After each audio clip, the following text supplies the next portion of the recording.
Efendimiz, Ulug' Peygamberimiz Hazreti Resulullah sallallahu aleyhi ve sellem'den mübarek hadislerden "Salasun men kunna fihi vecede halavetel iman." Sıfat ve her kandak adamda şu sıfat tapılsa imanın halavetini tetidir. İmanın lezzet, huzur, halavetini tapalaydır.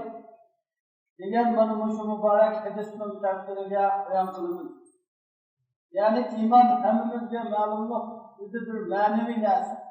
O'zini ko'rilolmaydigan, qo'lbilan tutulolmaydigan, o'zini tekshirish saymanligini tushmaydigan. Lekin buning alohida turuqi, alohida lazzati, alohida huzur halovati qilib, buni his qiladiganligi, his qilmaydiganligi ham bor. His qilolmaydiganlar kimlar? His qilolmaydiganlar kimlar? Bir ömür ben mu'min, ben Müslüman deb yaşab, o'zining qalbidagi imonning lazzatini his qilolmaydi.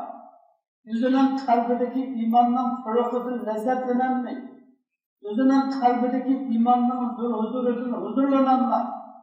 Mushunday holatda yashaydigan nurg'un insonlar bor. Shuni Peygamberimiz sallallohu alayhi ve sellem mushu sifatlar va shu sifatlarni o'zining qalbida, o'zining vujudida umumlashtirgan, o'zlashtirgan. Mushunday odam shu imonning lazzatini, huzur halovatini topadi.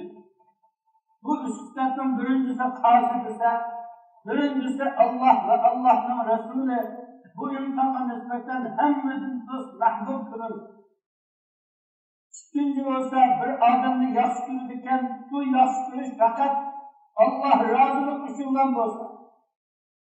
Üçüncüsü Allah Tebarek ve Teala bu insanlar küfürden, şirkten, nifaktan, cahiliyetki tava her kandan işlerinin özüdün Allah Teala bu insanlar kutubup toplagandan keyin mana şu küfürge qaytarilishda, müşrik bo'lib ketishda, bid'atga yenib ketishda, fasiq bo'lib, shundoq ahli nifaq bo'lib ketishda, yani o'tga tashlanishda o'zini yomon ko'rgandan bakroq yomon ko'ralasa, mana shundoq insonning o'zi qandaykin haqiqiy iymonning huzur halovatini topadi. Mana shu uch shartni Payg'ambar sallallohu alayhi vasallam bayon qildi. Shuning birinchi shart Alloh va Allohning Rasuli bu insonga nisbatan tamom narsadan hammasidan a'tivo bo'ladi. Ota-onasidan, bola-chaqalarimizdan, dunyo ovqatlarimizdan, hattoki bizning jonlarimizdir. Tamamı şeyinin hammasidan bak bizga eng mahbub do'st bo'ladigan kishi Alloh bo'lishdi. Inom kelidan Allohning payg'ambari Muhammad sallallohu alayhi vasallam bo'lishdi. Mushu ikki kishining do'stligi qalbimizda tamomi do'stlikning ustida turolmasa, u holatda men bu iymonning lazzatini, huzur halovatini tatolmayman. Alloh subhanahu va taoloning do'stligi hamma narsadan a'tivo. Buni Alloh subhanahu va taolo Qur'oni Karimda alohida qayd qilib, "Vallazina amanu ashaddu hubban lillah." Iymon etgan mu'min bandalarim Alloh taologa do'stlik jihatda eng kuchli. Ya'ni ota-ona, bola-chaqalar hammasiga do'stlik izhor qilgan bo'lsa-mu, lekin bu insonning qalbidagi tamom narsaning do'stligidan Alloh taoloning do'stligi hammadan kuchliroq.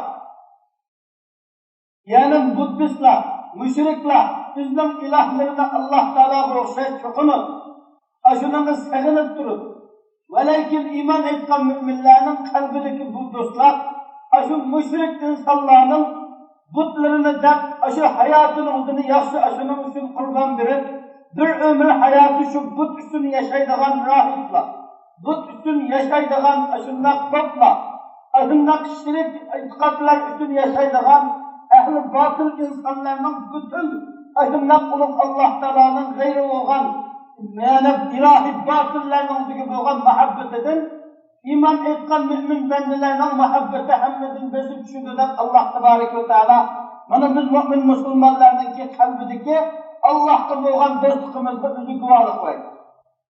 Bana şunun için her kandan bir mümin Müslümanın iddisi de ulup Allah Tebarek ve Teala'dan ibaret bütün kainat-ı aleminin Rabbi, kainat-ı aleminin ilahi, kainat-ı aleminin hakiki mehraban, perverdigarı olan ulug' Alloh taborak va taolo va taqaddasga nisbatan bo'lgan do'stlar hammadan yuqori bo'lmoqchilik bu haqiqiy iymon uning qalbida o'rnashgan.